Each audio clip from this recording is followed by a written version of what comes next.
Imagine a government so deeply terrified of modern Western influence that it bans satellite dishes. Right.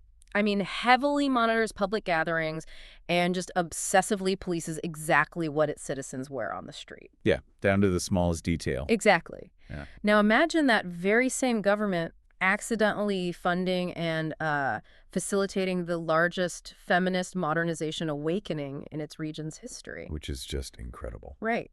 And doing it simply by building too many colleges. It's a phenomenal paradox, really. It is. Today we are looking at the ultimate historical irony. We're exploring how the architects of a rigidly traditional state basically engineered their own absolute worst nightmare. Yeah, we're looking at a society that completely outpaced its own engineers. Welcome to the deep dive. We are so thrilled to have you with us today. Glad to be here. So our mission today is to unpack a truly fascinating historical and sociological analysis. It's titled Society and Culture Under the Islamic Republic. And it's a profound, incredibly detailed look at how a society actually functions day to day when it's subjected to a really rigid ideological system. Right. We are looking right past the geopolitical headlines you usually see on the news, and we're exploring the sheer ground-level human reality of Iran in the decades following the 1979 revolution. Exactly. We're going to look at the mechanics of how people survive, how they adapt, and ultimately, how they push back. Now, before we really get into the weeds here, I need to set up some very strict ground rules for you, the listener. Yeah, that's definitely important to establish up front. Because we are dealing with highly politically charged history here. We are talking about a massive revolution, aggressive state crackdowns, deeply contested elections, and, well, fundamentally opposing worldviews. Right. So I want to make it absolutely clear right out of the gate. Yeah. We are not taking sides. We really are. We are not endorsing any political viewpoints, whether they're left-wing, right-wing, or anything in between. Our job today is strictly to act as your guides. Exactly. Our goal is pure understanding, not judgment. Right. We're just here to impartially unpack and convey the historical narrative, the sociological facts, and the ideas contained within our source material. We are just dissecting the mechanics of history to see how the gears turn. Perfectly said. So, with that established, let's unpack this. The core question I have for you is this.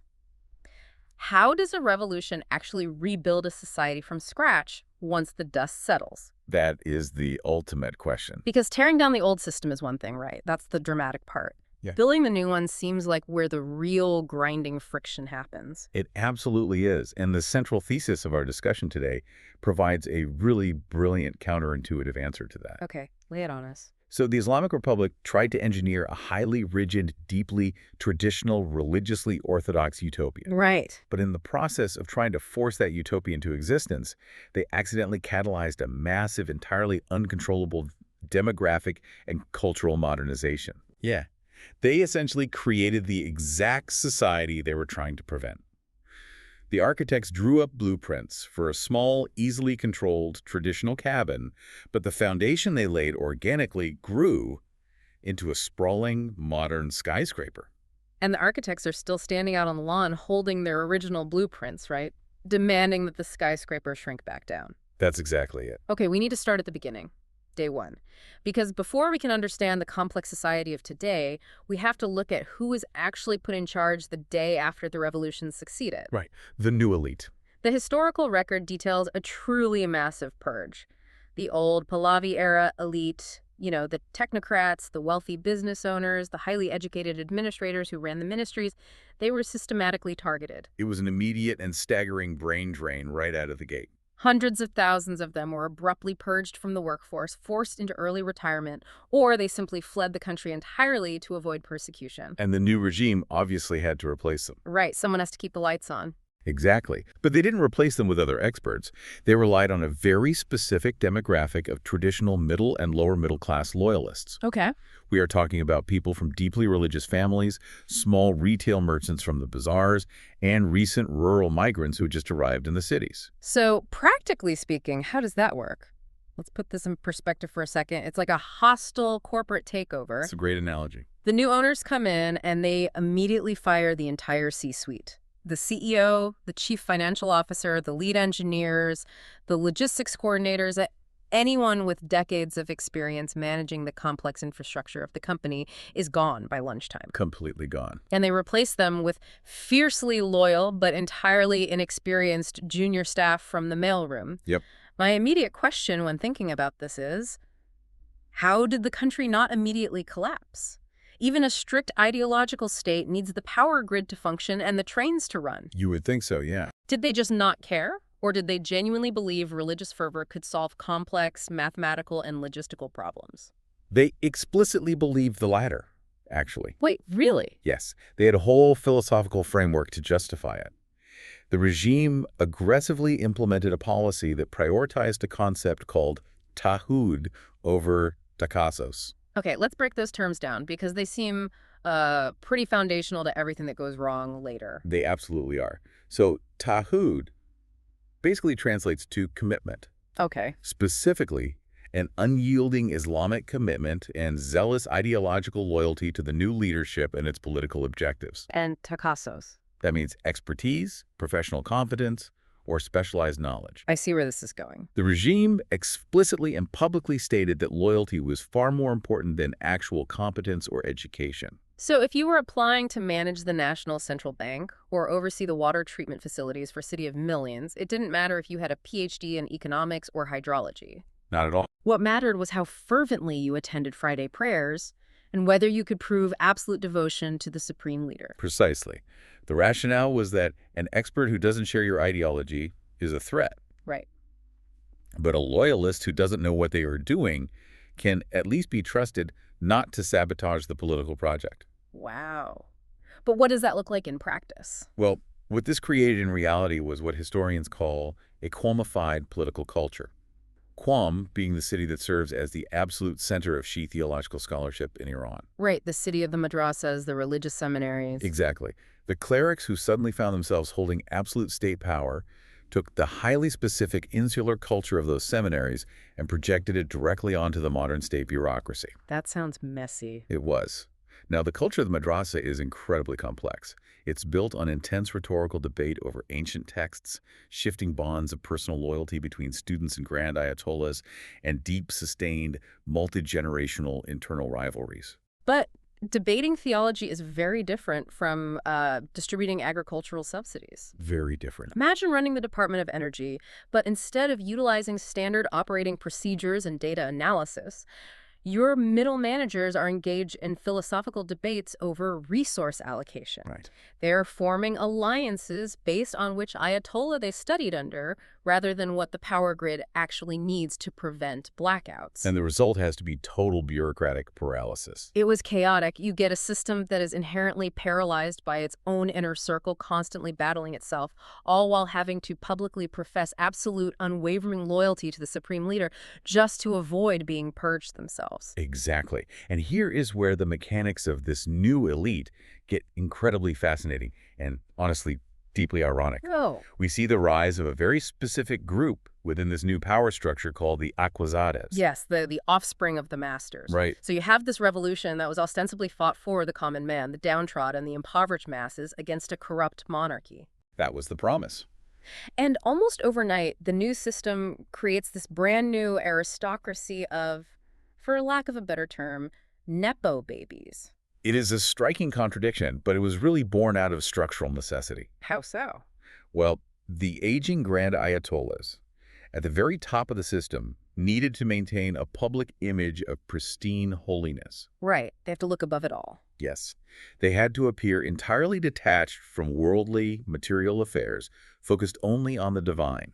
They couldn't be seen sitting in boardrooms haggling over import-export contracts or managing real estate portfolios. But someone has to manage the money. I mean, especially when the state has just confiscated the immense wealth, the factories, and the land of the entire former ruling class. Exactly. You can't just leave billions of dollars sitting on the table. Right. So that incredibly lucrative job falls to their sons-in-law, and their nephews, the Akhwazades. Oh, I see. They're the ones who don't necessarily wear the religious robes. They wear the expensive suits. Think of them almost like the fixers in a massive organized syndicate. That's a good way to put it.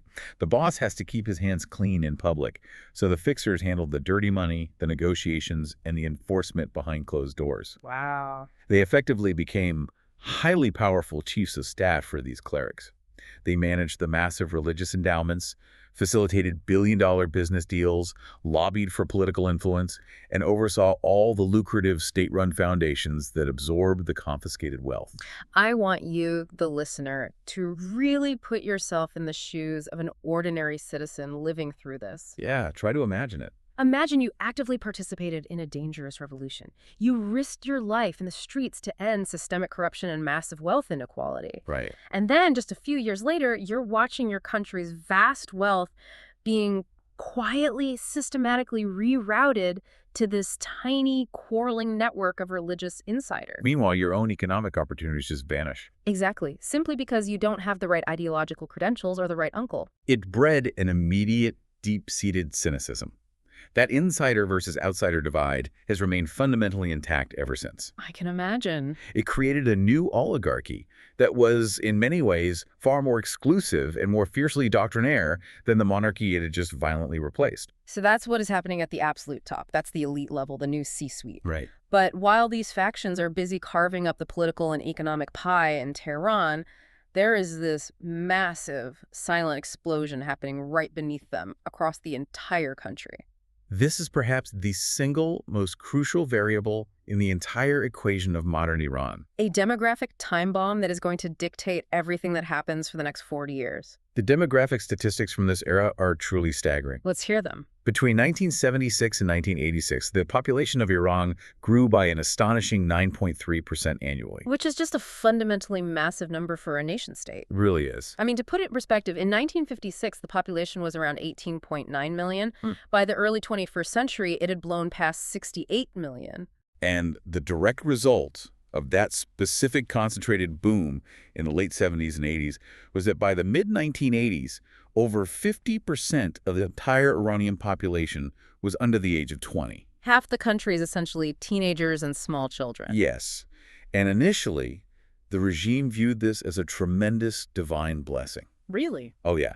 During the early vulnerable years of the revolution, and especially during the brutal 8-year Iran-Iraq War, the state had this massive, seemingly bottomless reservoir of young, agile, deeply committed believers. Okay, I see. These were the kids volunteering for the militias. Exactly, the Bazi militia. They were the ones clearing minefields on the front lines. The state encouraged large families, viewing population growth as a strategic asset against their enemies. But the reality of biology is that teenagers don't stay teenagers. No, they don't. They grow up. And when they grow up, they need jobs, they need housing, they need universities, and they start developing their own political opinions. Which becomes a huge problem. Right. The very demographic advantage that saved the regime in the 80s inevitably transforms into their greatest existential liability. Absolutely. Because as this massive generation grew up, they also moved. This demographic explosion coincided with one of the most rapid waves of urbanization in modern history. By 2012, 71% of the population was living in urban areas. And this brings us to one of the most brilliant, tragic ironies we are going to discuss today. We have to talk about the Jihadi Sazandagi, the construction crusade. This was a fascinating, highly ideological revolutionary program. What was the goal? Well, the new regime deeply romanticized the rural peasantry. They viewed the traditional impoverished village as the authentic, uncorrupted heart of Islamic Iran, completely untouched by Western decadence. Right, the pure heartland. So they wanted to reward this base. They sent out these ideologically driven, highly motivated engineering teams to build paved roads, lay electrical grids, install communication networks, and bring modern infrastructure to the most remote traditional villages in the country. Which, if you are reading a press release, sounds incredible. It sounds like a massive success. You are bringing the miracles of modernity to the idyllic, forgotten countryside. But when you look at the actual sociological mechanics of this, I have to point out the fatal flaw in their logic. Go ahead. If you build a pristine, paved highway connecting an impoverished farming village directly to a booming metropolis, aren't you essentially just building a massive exit ramp for the youth? That is precisely what happened. It is the textbook definition of an unintended consequence. Oh, wow. By building these roads, bringing in electricity, and heavily subsidizing the mechanization of agriculture. Which meant you suddenly needed fewer human hands to work the fields. Exactly. The state accidentally paved the fast track for the population to leave. They deeply idolized the traditional, religious, rural way of life, but by connecting those villages to the modern economy, they gave millions of restless young people the exact means required to abandon the countryside forever. They packed their bags and flooded into Tehran, Isfahan, Shiraz, and other provincial centers. And when they moved, the entire fabric of their society changed. Radically. The traditional, sprawling, multi-generational family structure began to completely break down. Right, where grandparents, parents, and children all lived in one compound and enforced traditional norms on one another. Yes. It was replaced by smaller nuclear families living in cramped urban apartments. And with this massive wave of urbanization came an explosive spike in literacy. Really? Yeah. The state built schools in these cities, Mhm. and by 2015, 97% of young adults in Iran were fully literate, Wow. a rate vastly higher than the regional average. So let's look at the board here. The state accidentally engineered its own worst nightmare. They really did. They wanted a traditional, rural, easily managed, compliant society. What they actually built was a highly literate, deeply urbanized, incredibly young population crammed into major cities, entirely disconnected from the traditional social controls of the village. And eventually that massive educated youth bulge is going to look around. Right. They realized that the revolutionary promises of economic equity and social freedom are completely hollow, and they are going to demand a voice. And that overwhelming demand for a voice leads directly to the massive political whiplash we see erupt in the late 1990s. Let's fast forward to 1997. That massive boom of children born in the 80s is now coming of voting age. Yes, the demographic wave hits the polls. They are literate, they are urban, and they are deeply frustrated. And they flock to the polls in unprecedented numbers to elect Mohammad Khatami as president. Khatami was a profound shock to the system. Tell us about him. He was a cleric, he wore the robes, he was technically an insider, but his message was entirely alien to the hardline establishment. What was he running on? He ran on a platform of developing civil society, establishing the rule of law, pushing for cultural openness, and promoting social tolerance. And he didn't just win a narrow victory. I mean, he captured the electorate. He took 70% of the vote with an astonishing 80% voter turnout. It wasn't just an election. It was a massive, undeniable mandate from a generation desperate to finally breathe some fresh air. It was a moment of profound, intoxicating hope.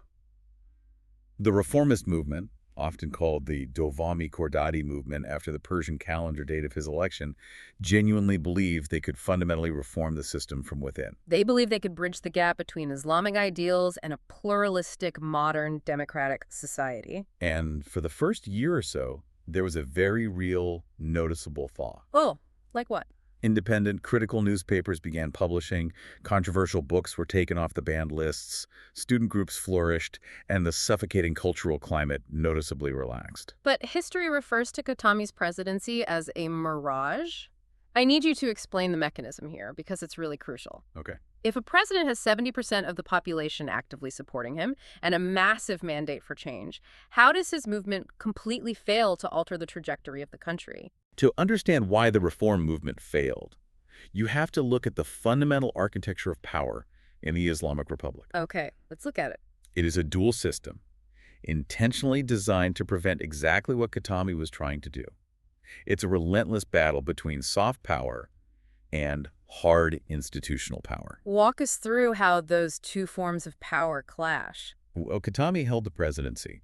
The presidency gives you a massive popular mandate, a megaphone, and administrative control over certain ministries. Right. But in the Iranian system, the presidency is largely soft power. You can propose ideas, but you cannot enforce them if the deeper institutions disagree. And those deeper institutions are the hard power. Yes, the hard institutional power, the absolute unyielding levers of state control remained entirely, securely in the hands of the unelected conservative establishment. We are talking primarily about the supreme leader, Ali Khamenei. Yes, who holds ultimate authority over all major state policies and commands the armed forces. But it's also the Guardian Council. Was the Guardian Council? This is a body of 12 men, 6 clerics appointed by the supreme leader, and 6 jurists. Okay.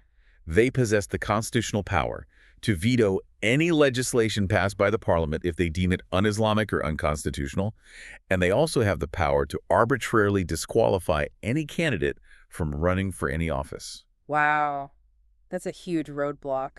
Add to that the deeply conservative judiciary, the state monopoly on television and radio broadcasting, the National Police Force, and most importantly, the Islamic Revolutionary Guard Corps, the IRGC. So functionally, Khatami tries to pass a reform bill, say, guaranteeing freedom of the press. Right. The parliament, heavily backed by the youth, votes for it, and then the Guardian Council simply looks at it, declares it un-Islamic, and throws it in the trash. Exactly. The hardliners systematically dismantle his entire agenda using the unelected institutions they completely control. The hardliners recognized the existential threat Khatami's popularity posed to their monopoly on power, and they reacted with devastating calculated force. They didn't just veto laws, did they? No, they aggressively attacked his cabinet. A very telling historical example of this mechanism in action was the impeachment and jailing of Khatami's Minister of the Interior, Abdullah Nuri. Nuri wasn't some radical student, right? He was a highly prominent cleric himself, a former close, trusted aide to the original leader of the revolution, Ayatollah Khomeini. Exactly. But Nuri had become deeply critical of the suffocating lack of social freedom, and more dangerously, he began publicly questioning the unlimited, absolute authority of the supreme leader.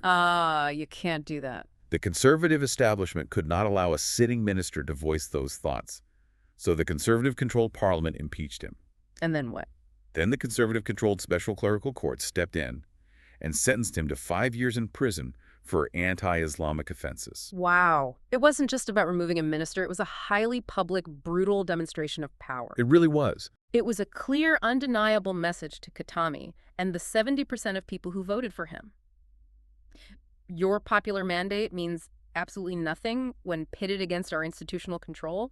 We hold the keys to the prisons. It was incredibly demoralizing. And by the end of his 2 terms in office, Khatami is completely isolated, politically neutered. And the massive youth bulge who had placed all their hopes in him are deeply, profoundly disillusioned with the very concept of peaceful electoral reform. Yes. And that bitter disillusionment sets the perfect stage for the political pendulum to swing violently, recklessly in the exact opposite direction. Enter Mahmoud Ahmadinejad in 2005. Ahmadinejad is the absolute antithesis of Khatami. Completely. Where Khatami was a deeply intellectual, philosophical cleric trying to be conciliatory and diplomatic, Ahmadinejad was an aggressive, ultra-conservative, populist hardliner who didn't even wear clerical robes. He was presented as the everyman. He wore cheap, frugal windbreakers instead of tailored robes. He had a sharp, combative, street-level way of speaking. And he heavily utilized a radical, almost apocalyptic messianic rhetoric. He frequently spoke about the imminent physical return of the Mahdi, the hidden imam of Shia theology, framing his political decisions in divine end-of-times terms. He specifically appealed to the lower classes, the rural populations, and the urban poor who felt entirely left behind and ignored by the intellectual debates and economic policies of the previous reformist and centrist administrations. But while his rhetoric was about lifting up the poor, the actual economic reality of his presidency was absolutely catastrophic. Catastrophic is the only accurate word for it. His tenure coincided with a massive historic surge in global oil prices. We are talking about oil hitting $140 a barrel. An unprecedented, astronomical treasure trove of unearned income literally poured into the state coffers. And the historical consensus is that Ahmadinejad's administration managed to squander tens of billions of dollars of this historic windfall in record time. He really did. Let's get into the mechanics of that. How exactly do you squander that much money? Where did all those billions of dollars actually go? A massively significant portion went toward creating a deeply entrenched culture of dependency through a system of massive state cash handouts, locally known as Urana. Explain how the Urana system actually worked on the ground. Instead of taking that historic oil wealth and investing it in sustainable national infrastructure, building high-tech industries, or fostering long-term private sector job creation. Which is what you'd expect, right? Right. Instead, the administration simply decided to hand out menial monthly amounts of direct cash to millions of individual citizens. Now, on the surface, if I'm a struggling citizen, getting a government check every month sounds great. But what's the macroeconomic fallout? The fallout is devastating hyperinflation. Because there's too much cash. Exactly. When you pump billions of dollars of unbacked cash directly into a stagnant economy that isn't producing new goods, the value of the currency plummets. So yes, you receive a $40 equivalent handout from the government every month, but the price of a loaf of bread, basic medicine, and housing goes up 400%. The purchasing power of the middle and lower classes was obliterated. It intentionally hooked millions of people into a desperate monthly reliance on the state for their basic survival, Yeah. completely destroying their economic independence. And while the average citizens are desperately waiting for these meager handouts just to buy groceries, the real substantial wealth of the nation is being aggressively consolidated at the very top. Right. This is the era where we see the massive structural economic empowerment of the revolutionary arts. This is perhaps the most crucial, lasting structural shift of the Ahmadinejad era. We have to talk about a massive conglomerate known as Khatam al-Anbiya. This is the official economic and engineering wing of the Islamic Revolutionary Guard Corps. Yes. Under Ahmadinejad, with the full, unwavering blessing of the supreme leader, this military conglomerate systematically took over the most lucrative, vital state projects. Wait, they took over civilian projects? Yeah, they did. They didn't just act as security forces anymore. They acquired near-total monopolies over civilian engineering, the oil and gas sector, massive telecommunications networks, and national infrastructure projects. How does that actually happen? I mean, how does a military general transition into running a multi-billion-dollar telecommunications monopoly on a Tuesday? Are they winning competitive bids? No, the bidding process became entirely fictional. Obviously. Because the IRGC controls the guns, the intelligence apparatus, and the ports, they can easily intimidate any private sector rivals out of the bidding process. So they just get the contracts. They are awarded massive, no-bid government contracts. They utilize their free, conscripted military engineering corps to do the labor, drastically cutting their costs, and they pocket the massive profits. And what if someone tries to stop them? If a private telecommunications company tries to bid against them, they might suddenly find their leadership audited, arrested, or their equipment held up indefinitely at customs, which the IRGC also controls. Wow. So what we are witnessing is the total hostile militarization of the civilian economy. Exactly. The hardliners guarantee the physical security and survival of the regime against domestic protests and foreign threats, and in exchange for that absolute loyalty, they are handed the keys to the national treasury. It's a dark, highly effective reciprocal arrangement. It further entrenched a massively wealthy, exclusive, armed oligarchy at the very top. While the broader Iranian middle class, those literate, urbanized youths we talked about, began to experience unprecedented, crushing levels of poverty, inflation, and economic deprivation. Precisely. But Ahmadinejad's cash handouts and the IRGC monopolies didn't just drain the national treasury, they created a hyperinflated, dysfunctional economy where traditional ways of life, like farming, were suddenly no longer economically viable. And when farmers can't afford to live off the land, they make desperate, short-term survival choices that end up physically rewriting the geography of the country. This level of political gridlock and economic mismanagement physically degraded the environment and took a devastating psychological toll on the youth. The environmental decay during this period, and continuing today, is incredibly grim. As we mentioned earlier, agricultural modernization and mechanization were pushed heavily by the state without any long-term ecological planning. The historical data points specifically to the disastrous installation of deep well water pumps across the central plains of Iran. Yes, for centuries, Iranian agriculture relied on highly sustainable, ancient underground aqueduct systems called qanats. Right. But the government heavily subsidized cheap, diesel-powered deep well pumps, encouraging farmers to pump as much water as possible to increase crop yields in the short term. They wanted to claim agricultural self-sufficiency. But in the long term, by continuously pumping millions of gallons, they dangerously depleted the subterranean aquifers that had taken millennia to form. They essentially pumped the groundwater dry. And the physical landscape reacted violently. That depletion leads directly to rapid desertification. Ancient, verdant agricultural oases simply die out. The soil turns to dust, the farming villages are entirely abandoned, and the desperate populations from those villages migrate to the edges of the cities, creating massive, poorly constructed, intensely polluted urban sprawl. And within these incredibly crowded, polluted cities, there is a fascinating sociological phenomenon that develops. It's something the researchers call the cult of the car.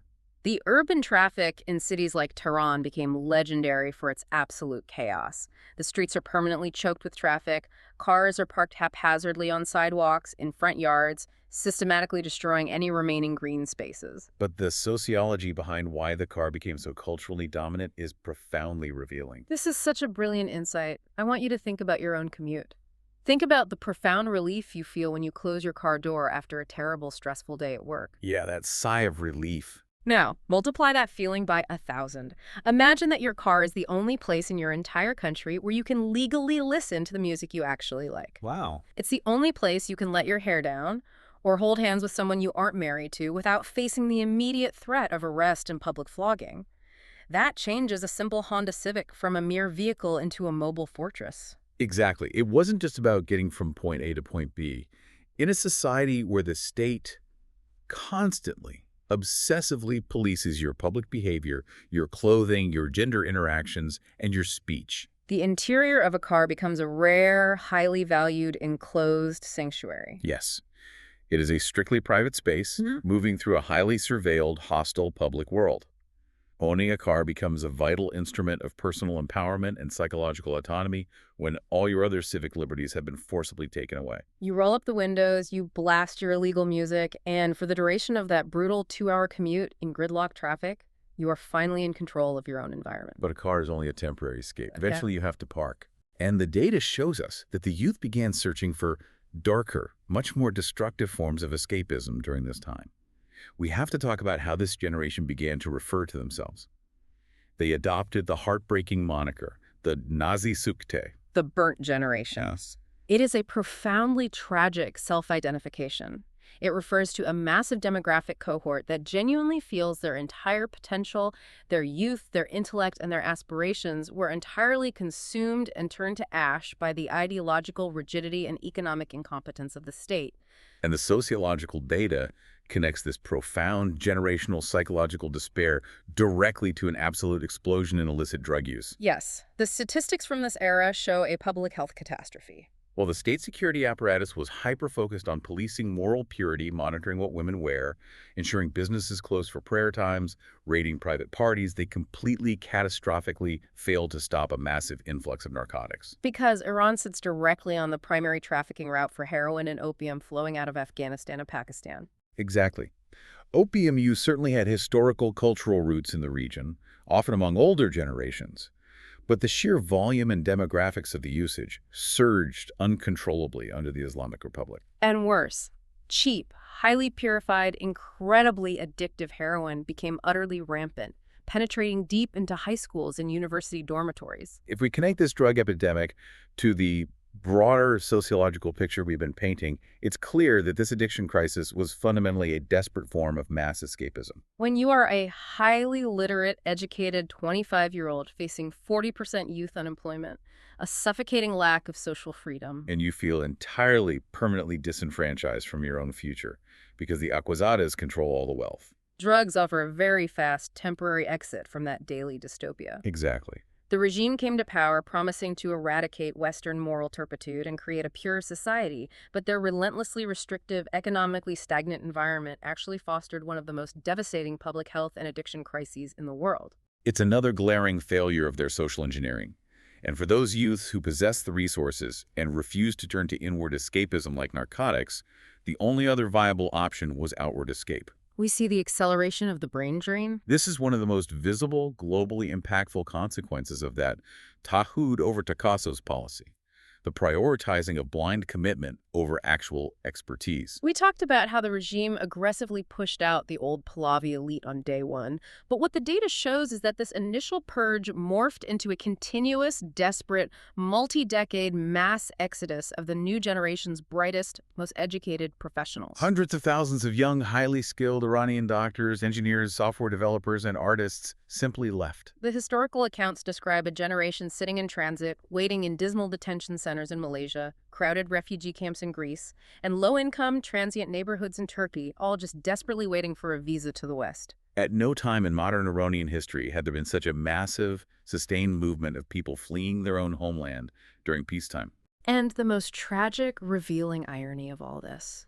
The leadership of the regime was largely indifferent to the massive loss of human capital. They didn't seem to care that they were aggressively bleeding out the very engineers, doctors, and intellectuals required to run a modern nation. Why wouldn't they care? How can a government survive without doctors and engineers? Because through their deeply ideological lens, they viewed anyone who wasn't absolutely, unquestioningly committed to the supreme leader as a potential political liability anyway. Ah, of course. If a brilliant software engineer demands freedom of speech, the regime views her as a threat, not an asset. They fundamentally preferred to rule over a smaller, poorer, less capable but entirely loyal population rather than risk managing a prosperous, highly educated society that might eventually possess the power to challenge their absolute authority. That's it, exactly. So let's summarize the state's position at this point. They cannot control the macroeconomy, which is ravaged by inflation and corruption.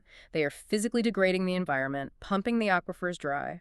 And their massive youth population is either leaving the country entirely or tuning out via massive drug use. When a totalitarian state has an absolute psychological need for control, but all the macro-level systems are completely failing, where do they channel that aggressive energy? They channel it downward, onto the micro level. When you cannot control the economy, you control the citizen. Specifically, they channel their immense coercive power onto the physical body, heavily focusing on rigid gender roles and the absolute subjugation of the female body. This aspect of the history is intensely visceral. Immediately following the revolution, there was a total systematic rollback of women's civil rights that had been fought for and gained over the previous several decades. The new regime lowered the legal age of marriage for girls to shockingly low numbers. They reintroduced uninhibited polygamy for men, and they essentially rewrote the entire framework of family law to make women entirely legally subordinate to male custodianship. A woman needed male permission to travel, to work, to seek a divorce. And the ultimate public marker, the most highly visible daily symbol of this absolute state control, was the strict enforcement of the mandatory hijab. Right. And to physically enforce this mandate on millions of resistant women, they created one of the most feared institutions in the country, the Gashti Sarala. The morality police. The literal translation is the patrol of God's vengeance. And I want to be clear about the mechanics of this oppression. This wasn't just a polite request to cover one's hair. No, the historical accounts detail a truly terrifying, obsessive level of daily scrutiny. These patrols, often utilizing aggressive paramilitaries, policed the exact length of a woman's fingernails. They checked the height of her heels. They scrutinized the specific shade of lipstick she wore. They would arrest a woman if her winter coat was deemed too tight, or if it showed the natural contour of her body. Why? Why was a state apparatus, which is failing to manage a modern economy, so obsessively violently focused on these minute physical details of women's clothing? To truly understand the why, you have to look deeply into the theological roots of the ruling clerics. Okay, let's go there. You have to examine the specific Shadi jurisprudential texts they spent their lives studying, particularly the dense volumes called the Explication of Problems. These are the massive, multi-volume dissertations the clerics have to write and defend in the seminaries of Qom to achieve their rank. Exactly. These texts are written in highly insular, exclusively male environments. And when you analyze them sociologically, they reveal a deep, almost fetishistic, profound anxiety about the human body, specifically the female body. Okay. The theological worldview presented in these texts views the female body not just as a physical form, but as a potent, inherently dangerous medium that constantly, uncontrollably arouses destructive male sexuality. Wow. And in their view, unbridled male sexuality threatens the very fabric of social order and religious purity. Precisely. So to synthesize that, their foundational worldview posits that female existence in the public sphere is inherently chemically dangerous. It is a chaotic force that must be strictly, violently managed, covered, and hidden, essentially to protect the men from their own lack of self-control. The burden of maintaining the moral purity of the entire society is placed entirely on the physical bodies of women. And so the mandatory hijab wasn't just viewed by the regime as a simple article of clothing or a cultural preference. Not at all. The state literally painted massive murals on the sides of buildings declaring that the hijab was the foundation upon which the Islamic Revolution was erected. It was the ultimate physical daily manifestation of their absolute political authority. If they lose the hijab, they believe they lose the revolution. Right.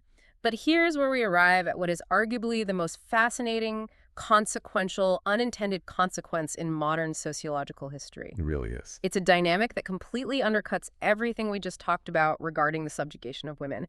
You can pass all the laws you want saying a woman must stay hidden in the domestic sphere, but the regime also made a parallel, deeply contradictory decision regarding higher education. They effectively built a Trojan horse, rolled it inside their own heavily fortified gates, and opened the trapdoor themselves. The massive expansion of the university system.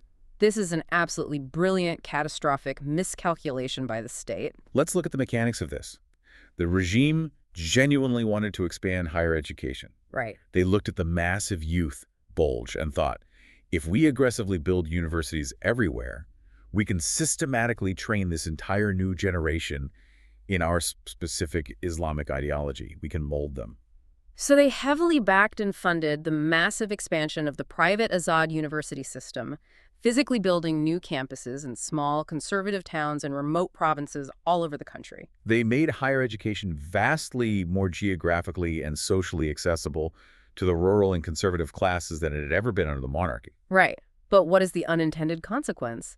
By physically building all these universities in conservative areas, they accidentally gave young women a highly socially acceptable, entirely religiously approved reason to leave their fathers' homes. It is the ultimate historical irony. Because in a deeply patriarchal society that desperately wants to confine women strictly to marriage and the domestic sphere, pursuing a state-sanctioned education is one of the very few pursuits that deeply conservative parents, local clerics, and the state all simultaneously support. Exactly. I want to paint a picture of how this actually works on the ground. Go ahead. Imagine a young, bright woman living in a highly traditional patriarchal village. Her father expects her to marry at 18 and stay in the village. Very typical. But she says, "Father, the Islamic Republic has built a new Azad University campus 2 towns over. It is an Islamic environment. The supreme leader wants us to study." The father cannot argue with the state's religious mandate. No, he can't. So she is allowed to move out. She moves into a dormitory. She learns to manage her own finances, navigate a city, and live independently from the daily, suffocating scrutiny of her male relatives. Furthermore, because she is pursuing a 4-year degree, she legitimately delays marriage. And while she is at that university, she is interacting with peers from across the country, reading widely, and developing her own independent worldview. And this wasn't an isolated phenomenon, was it? No, it happened on a massive industrial scale. By the mid-1990s, the sociological data notes a truly stunning statistic. Women made up over 50% of all university students in Iran. Wow. In some scientific and engineering fields, they were the overwhelming majority. So look at what this state accidentally engineered. They poured billions into creating a massive demographic of highly educated, fiercely independent women who have lived away from home, formed their own political and social worldviews, And are fundamentally biologically at odds with the archaic patriarchal laws the state is violently trying to enforce upon them. The state literally funded and built the exact population that inherently threatens their control. It's a perfect, undeniable example of organic sociology completely defeating rigid ideology. The state provided the physical and social framework for women's agency, the universities, the dorms, the degrees, while simultaneously trying to legally strip them of their basic human rights. You cannot educate a woman to be a structural engineer and then expect her to quietly accept that her legal testimony in court is worth half that of a man's. It is a fundamentally unsustainable contradiction. So you have this massive, highly educated, deeply frustrated population, especially these millions of young women, trapped inside a state apparatus that heavily censors speech, outlaws political opposition, and arrests you for your clothing. Right. If overt political speech gets you immediately thrown in a notorious prison, how does a society express its profound frustration? How do they communicate with each other? They turn to art. When direct political speech is criminalized, metaphor becomes the language of survival. The historical record dedicates a substantial amount of analysis to how Iranian cinema and classical music evolved into profound, highly sophisticated spaces of cultural resistance. And we are not talking about blunt, obvious propaganda films. Because of the absurd, rigid censorship rules, directors had to be incredibly clever. If they made a film explicitly criticizing the supreme leader, they would be arrested. So they created this brilliant, near-realist ways of filmmaking. Often they made films ostensibly about the innocent struggles of children to completely bypass the political censors, but the films were actually deep, devastating metaphors for the trauma of the entire society. A prime masterclass example of this technique is the 1989 film Bashu, The Little Stranger, directed by the visionary Bahram Beyzai. The narrative of this film is so powerful. On the surface, it's a simple story about a dark-skinned, Arabic-speaking boy from the war-torn south of Iran who tragically loses his family in an Iraqi bombing. He hides in the back of a cargo truck and accidentally ends up thousands of miles away in a lush green northern village by the Caspian Sea, where the people look different and speak a completely different dialect. A strong-willed, independent local woman takes him in, and the film follows their struggle to bond and survive together despite the intense language barrier and the deep ethnic suspicion of the other villagers. It looks like a simple tale of war orphans, but the deeper sociological message is a profoundly patriotic one, yet it is entirely devoid of the state's mandatory Islamic rhetoric. The film is fundamentally about Iranians across vast ethnic, linguistic, and racial divides, learning to care for one another and rebuild a shattered nation entirely without the help or the ideology of the central government. And the visual metaphor at the very end of the film is absolutely brilliant. Oh, tell us about the scarecrow. Throughout the movie, there is this terrifying, looming black scarecrow standing out in the agricultural fields, constantly menacing the characters. Right. And at the climax of the film, little Bashu and the village children finally run out, attack the scarecrow, and tear it down.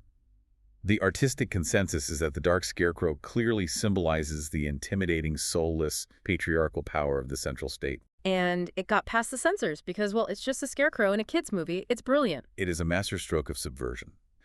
The artistic analysis also heavily examines how filmmakers tackled the specific daily plight of women.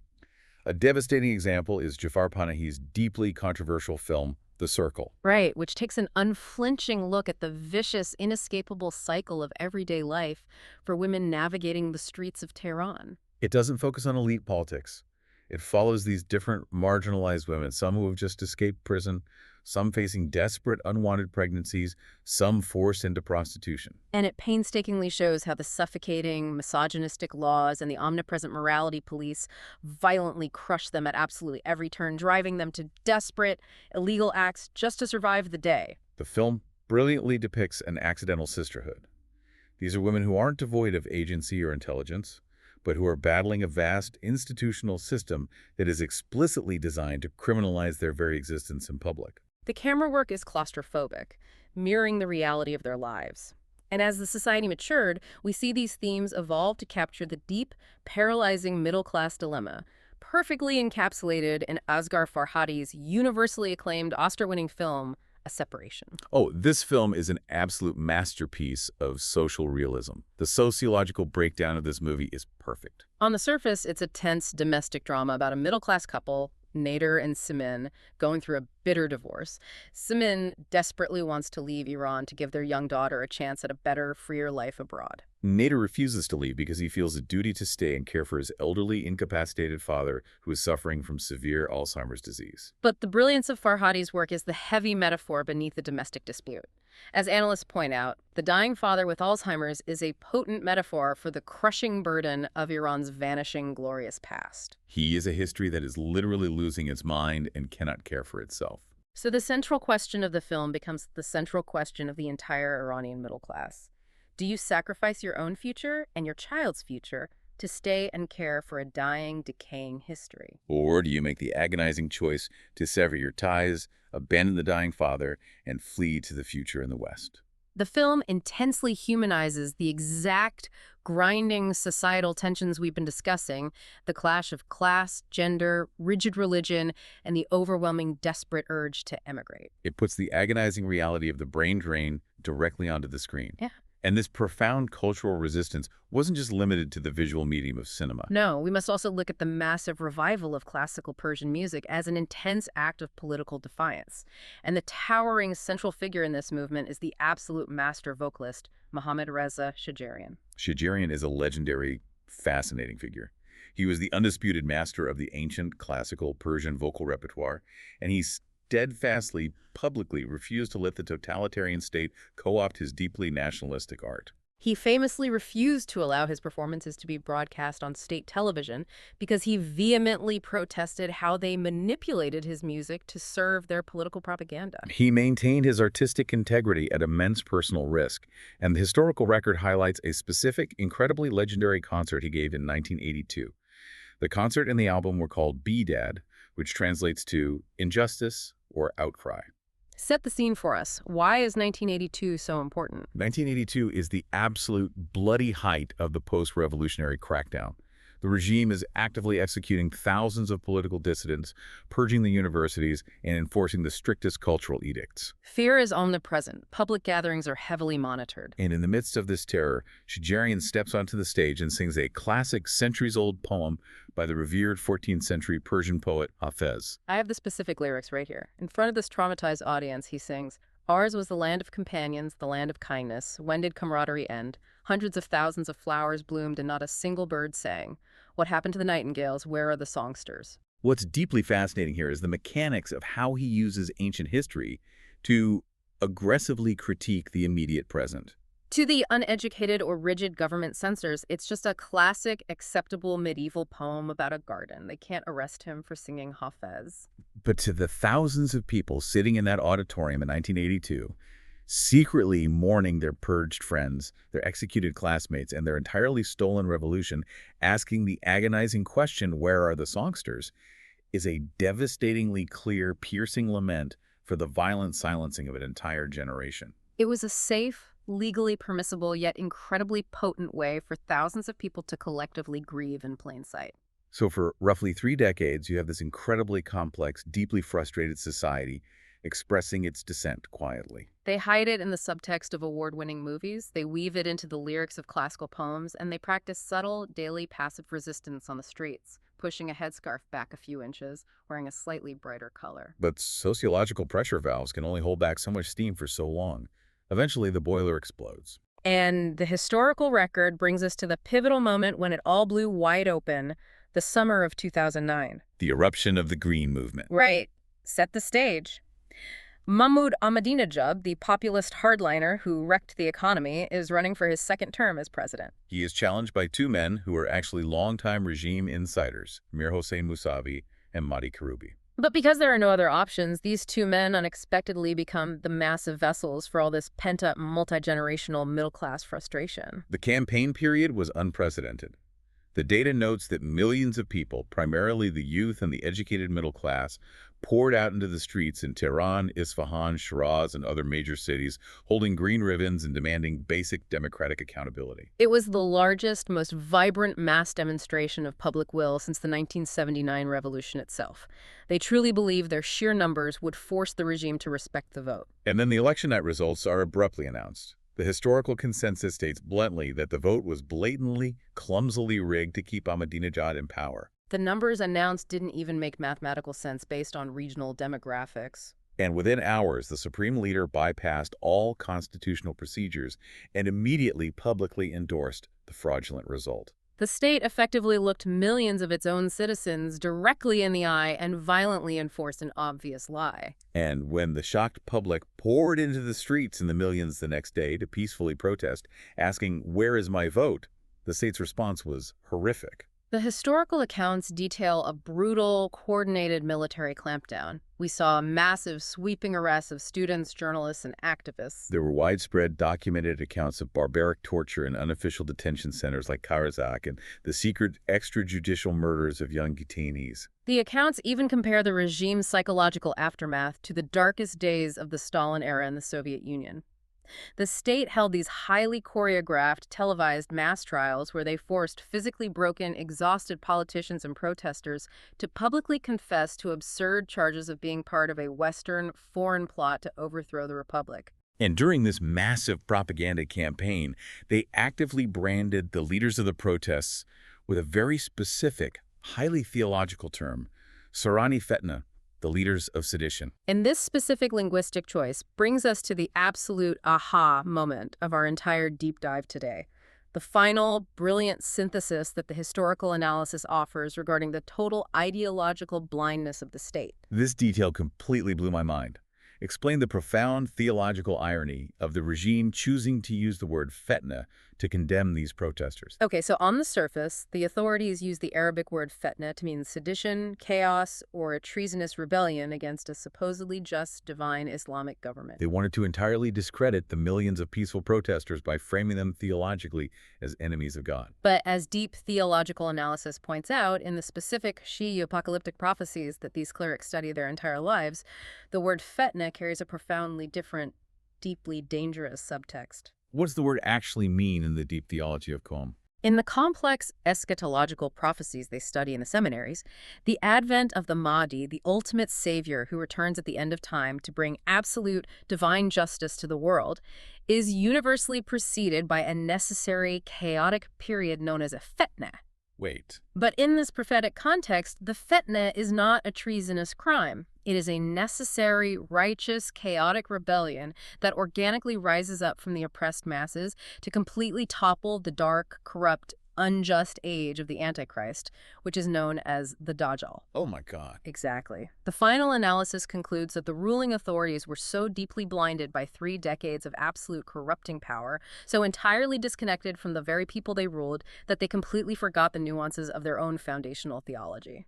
In trying to condemn the Green Movement as a Western plot, the clerics accidentally labeled the millions of young, desperate protesters with the exact theological term used to describe a holy, righteous, inevitable uprising against a deeply unjust, tyrannical, dark age system. They reached for a theological weapon to destroy their enemies, and they accidentally cast themselves as the oppressive Antichrist in their own religious narrative. They validated the protesters using the state's own sacred texts. That is just, it's practically Shakespearean. Yeah. It is the ultimate hubris. So what does this all mean for us? Let's bring this vast, complex history back to the present and summarize this incredible journey the historical record has taken us on today.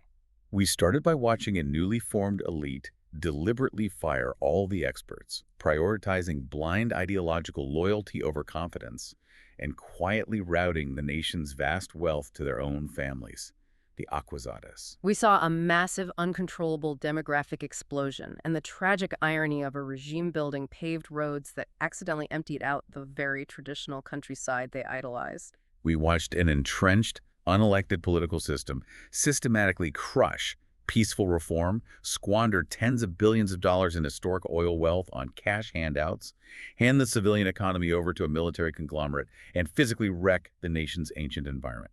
We saw a deeply anxious, patriarchal state become violently obsessed with policing the minutiae of the female body, only to accidentally use their own massive university expansion system to inadvertently empower an entire generation of fiercely independent, highly educated women. And ultimately, we saw a vibrant public that absolutely refused to be silenced, turning to brilliant subversive cinema, the poignant lyrics of classical music, and eventually massive million-person street protests to demand their basic human dignity.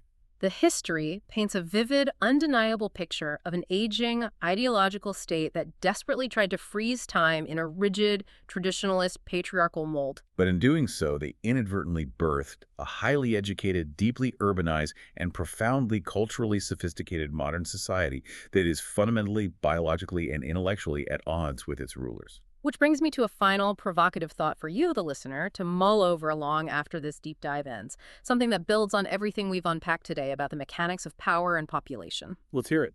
If a regime's absolute power relies entirely on a steadily shrinking, aging pool of older, traditional loyalists, and the so-called burnt generation of university-educated, highly literate, deeply frustrated women and passive resistors continues to steadily grow, age, and have children of their own, what happens when the pure biology of a nation definitively outpaces the rigid ideology of the state? Can an exclusive, deeply corrupt oligarchy truly survive indefinitely, relying simply on blunt military force, when the entire demographic, intellectual, and sociological floor has completely fallen out from under it? It's the ultimate unresolved question of this entire era. The rigid blueprints drawn up in 1979 simply do not match the towering, complex building that exists today. Exactly. The original architects are standing curiously on the lawn, staring up at a massive, vibrant skyscraper, violently demanding that it shrink back down and become a small, quiet cabin again. And the simple reality of physics and sociology is it just doesn't work that way. You can't unbuild a society. No, you can't. Thank you so much for joining us on this incredibly complex, deeply fascinating journey into the very heart of Iranian society. We hope this deep dive helped you look past the simplistic daily headlines, understand the profound human mechanisms at play beneath the surface, and see how everyday people survive and resist. Keep questioning the surface-level narratives, keep looking for the hidden blueprints of history, and we will catch you on the next deep dive.